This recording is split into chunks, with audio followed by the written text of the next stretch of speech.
जी, हमारा जो बेसिक आजकल टॉपिक हमारा चल रहा है डिस्कशन का वो है कॉस्मेटिक गायनेकोलॉजी से रिलेटेड हम बात कर रहे हैं।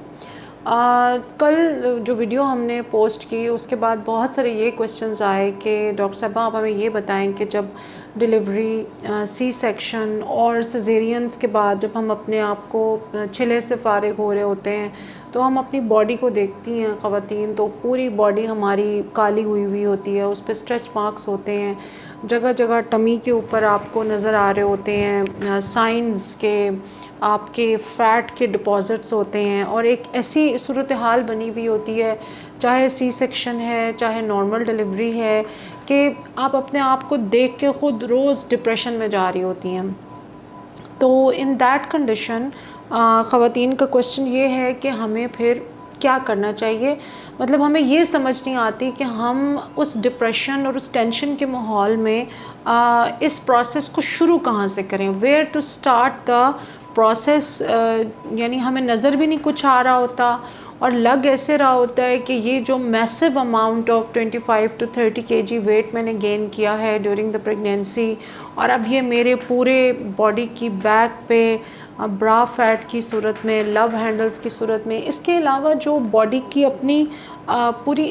शक्ल है, यानी कॉन्टोर्स जो होते हैं, सेलुलाइट की वजह से जो अपीयरेंस ऑफ द स्किन है, स्ट्रेच मार्क्स की वजह से वो इतनी बुरी हो जाती है कि ख़वातीन जो हैं वो रोज़ मज़ीद डिप्रेशन में जाती हैं, मज़ीद इमोशनल ईटिंग करती हैं, बिंज ईटिंग करती हैं।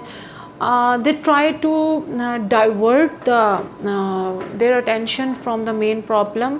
कि ये मेरी बॉडी अब जो है इसको अब एक रिहैबिलिटेशन की, इसे एक प्रॉपर टाइम की, एक प्लान की ज़रूरत है, जिसको मैं अपने क्लिनिक में कहती हूँ 360 डिग्री मॉमी ट्रांसफॉर्मेशन। अगर 360 डिग्री मॉमी ट्रांसफॉर्मेशन को हम सीरियसली ड्यूरिंग द प्रेगनेंसी ख़वातीन को इसका पता हो, तो सबसे पहले आपको ये समझना है कि पोस्टपार्टम ब्लूज़ यानी पोस्टपार्टम डिप्रेशन या छिले में जो आपके हार्मोन्स चेंज हो रहे होते हैं, ऑक्सीटोसिन लेवल बहुत हाई हो जाता है और उसके साथ ही आपका जो दूसरे हार्मोन्स होते हैं, चूँकि आपने दूध पिलाना है और आप उन दिनों में ब्रेस्ट फीड नहीं भी करवा रही, तो छिले में आपके सारे के सारे हार्मोन्स बिल्कुल चेंज हुए हुए होते हैं, प्लस आप एक बहुत बड़े ट्रॉमा से रिकवर कर रही होती हैं। तो जो पहला स्टेप है वो क्या होना चाहिए और इसके आपके ऊपर इम्पैक्ट्स क्या होंगे ये भी आपको पता होना चाहिए। द वेरी इम्पॉर्टेंट पॉइंट जो ख़वातीन को या तो इस पे बात नहीं की जाती घरों में, इसको इग्नोर किया जाता है क्लिनिक्स में, या इस इशू को हम इस काबिल ही नहीं समझते कि ये इस पे कोई बात करनी ज़रूरी है,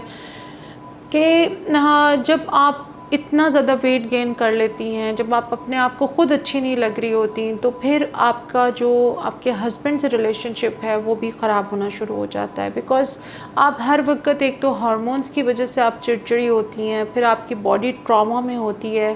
फिर आपकी बॉडी पे ज़ाहिर है चाहे एपिज़ोटमी है या आपको सिज़ेरियन का स्कार है, ये दोनों चीज़ें ही आपको बहुत ज़्यादा हॉन्ट कर रही होती हैं, इंटरनली भी और साइकोलॉजिकली भी।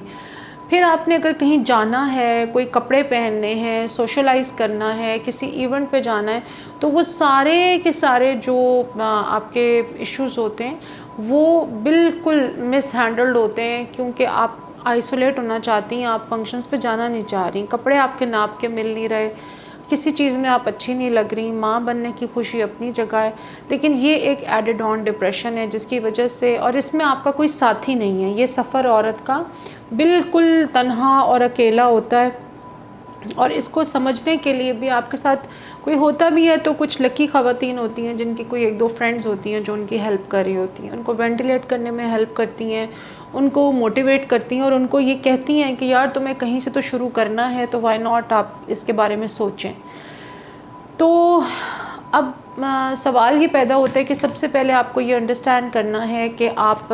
बहुत इरिटेबल हो जाएंगी, आप की लड़ाई बहुत ज़्यादा होना शुरू हो जाएगी इर्द गिर्द लोगों से, आप के मूड स्विंग्स बहुत इंक्रीज़ हो जाएंगे, आपको कोई चीज़ अच्छी नहीं लग रही होगी, प्रॉबेबली आपको रोने के बहुत ज़्यादा एपिसोड्स और बहुत ज़्यादा साइकिल्स आ रहे होंगे, प्लस आप अपने जो अंडर लेग्स हैं, अंडर आर्म्स हैं, बॉडी की जो एक ख़ास किस्म की ब्लैकनिंग हो रही होती है because of the hormonal changes during the pregnancy, तो मेरा वो आप सब वो देख देख के आप बहुत अंदर ही अंदर कलप रहे होते हैं कि यार मैं क्या होती थी और मैं क्या बन गई हूँ, और क्या मैं कभी वापस अपने उस स्टेटस पे जा सकूँगी जहाँ से मैं ये यहाँ तक मैं तब्दील हो चुकी हूँ। तो दिस इज़ समथिंग जो औरतों को अवेयरनेस नहीं होती, और वो एक यानी एक चीज़ हो रही होती है ना, अगर हम उसको, हमें पता नहीं है कि हमारे साथ क्या हो रहा है, जब तक हम अपने एनिमी को नहीं पहचानेंगे, जब तक हमें ये नहीं पता होगा कि हमारी क्या क्या कंडीशन होगी, तब तक हम उसको इनकाउंटर करने के लिए या उससे उसको लड़ने के लिए उस जंग को हम हथियार कहाँ से लेके आएंगे, ठीक है। तो इसलिए पहले से आपको ये पता होना चाहिए कि जब हार्मोनल चेंजेस होंगी, जब ये आपके ऊपर सारे मामलात आते हैं, तो ख़वातीन के ऊपर फिर क्या क्या सूरत हाल गुज़र रही होती है। तो अब आपने करना क्या है, सवाल ये पैदा होता है कि what is the plan of action for a woman sitting at home and watching this video. तो सबसे पहले आपने ये करना है कि आपने ये फ़ैसला कर लेना है कि आपने नेक्स्ट प्रेगनेंसी से पहले, यानी अगले हमल से पहले, आपने इस हमल का ये जो एक्स्ट्रा फ़ैट है, ये एक्स्ट्रा वेट है, इसको हर हाल में उतारना है। और बहुत जो डिटरमिनेंट और बहुत ज़्यादा कमिटेड ख़वातीन होती हैं अपनी हेल्थ से, अपनी बॉडी से, अपने आप से जो प्यार करती हैं, जो सेल्फ़ लव को पढ़ती हैं और उस पर बिलीव करती हैं, वो यूजुअली अगली प्रेगनेंसी से पहले पिछली प्रेगनेंसी का वेट और फ़ैट उतार लेती हैं। क्योंकि अगर 2-3 प्रेगनेंसीज़ का फ़ैट और वेट इकट्ठा हो जाए तो यकीन करें फिर काम इतना मुश्किल हो जाता है कि फिर वो बात डॉक्टर के हाथ में भी बड़ी मुश्किल में आ रही होती है। तो अब पहली बात तो मैंने आपको दी है समझा कि सबसे पहले आपका ये तहैया होना चाहिए कि ये जो फ़ैट है ये मैंने अगले 3 to 6 मंथ to 8 मंथ्स में मैंने उतार लेना है। कैसे उतारना है वो भी एक अलग से हम उस पर भी वीडियोस बनाएंगे, क्योंकि फ़ैट की वजह से ही बेसिकली बहुत ज़्यादा शेप ख़राब हो रही होती है ख़वातीन की, और बहुत सारे मसाइल बेसिकली फ़ैट की वजह से आ रहे होते हैं। अच्छा जी, अब आपको ख़वातीन पूछती हैं कि जी स्टेप नंबर 1 बताएं। स्टेप नंबर 1 ये है कि आपने अपनी बॉडी को डेली तौर पे घर पे स्क्रब करना है। आप यानी अब जब विजाइनल प्रोसीजर्स और स्ट्रेच मार्क के प्रोसीजर्स और विजाइनल टाइटनिंग, ब्रेस्ट की सैगिंग ख़त्म करना, ब्रेस्ट का प्रोफाइल हो, वो ये सारी चीज़ें जो मॉमी ट्रांसफॉर्मेशन में शामिल होती हैं कॉस्मेटिक गायनेकोलॉजी में, वो तो हम करेंगे ही करेंगे। लेकिन देखें, जब हमने कहीं पौधा लगाना होता है तो पहले हम उसकी बुनियाद बनाते हैं, हम वहाँ पे मिट्टी को खोदते हैं, वहाँ पे खाद डालते हैं, पत्थर निकालते हैं, उस जगह को नरम करते हैं। इसी तरह आपकी बॉडी को भी पहले प्रिपेयर करने की हमें ज़रूरत है फॉर अ प्रोसीजर, ताकि जब प्रोसीजर हो जाए तो आप उसके 100% रिज़ल्ट जो हैं वो इंजॉय कर सकें। तो स्क्रब आपने कैसे बनाना है, आपने कॉफ़ी ले लें, आप आधा कप कॉफ़ी ले लें, आप आधा कप ऑलिव ऑयल ले लें सब्ज़ वाला, आप 1 कप ब्राउन शुगर ले लें, इसके अलावा आधा कप आप पतली वाली जो बारीक पिसी हुई चीनी है वो ले लें, 1 बॉटल आप लिक्विड पैराफिन ले लें, 1 बॉटल आप लिक्विड ग्लिसरीन ले लें,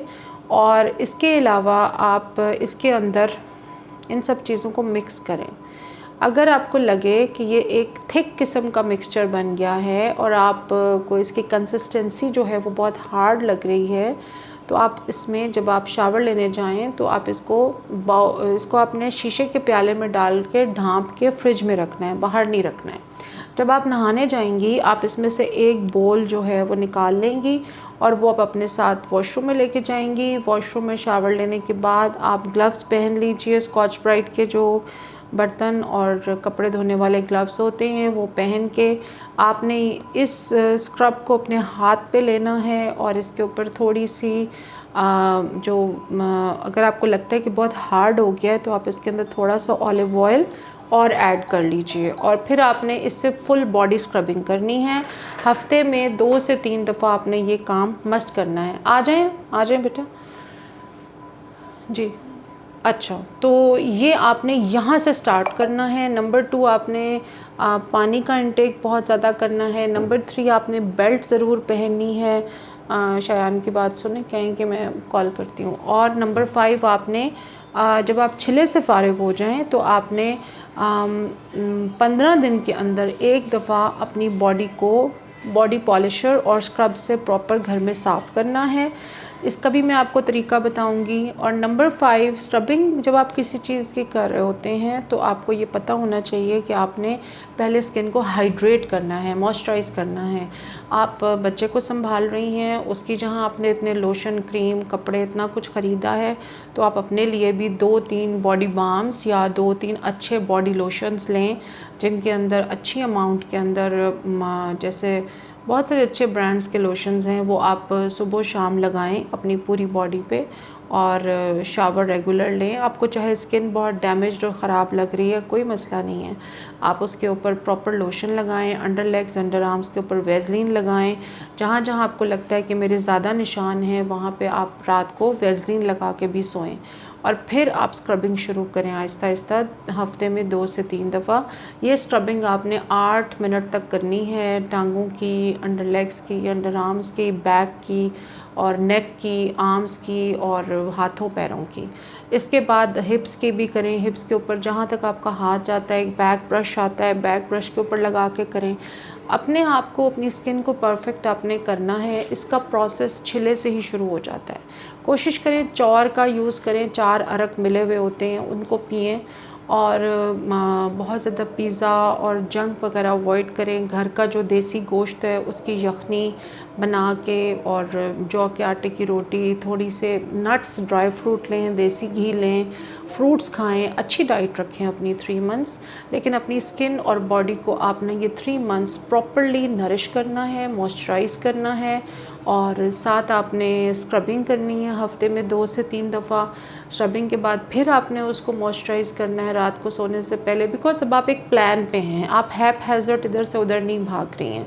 और जैसे ही आपके स्टिचेस हील हो जाते हैं, स्टिचेस खुल जाते हैं, तो फिर आपने हफ्ते में एक दफ़ा बॉडी पॉलिशर विद स्क्रब करना है, जेंटल सा, जिसका मैं तरीका आपको इससे नेक्स्ट वीडियो में बताऊंगी। ये सारे वो काम हैं जो आपने मॉमी ट्रांसफॉर्मेशन, जब आप डिलीवरी और सी सेक्शन के बाद परेशानियों के आलम में घर में होती हैं, तो आपने तब कुछ लॉजिकल स्टेप्स लेने हैं, कुछ प्रैक्टिकल स्टेप्स लेने हैं जो आपको किसी प्रॉपर डेस्टिनेशन की तरफ लेके जाएं। ठीक है। और बेल्ट ज़रूर पहने after C section and delivery, क्योंकि उससे पेट की जो शेप उन दोनों में सेट होती है। मालिश ज़रूर करवाएं, क्योंकि उससे भी बहुत फ़र्क पड़ता है। तो नेक्स्ट वीडियो में बात करते हैं, क्योंकि अभी बहुत सारे लोग वेट कर रहे हैं और बार बार लोग आ रहे हैं, तो फिर हम इसको यहीं रोकते हैं अभी। ठीक है, आप बुला लें लोगों को।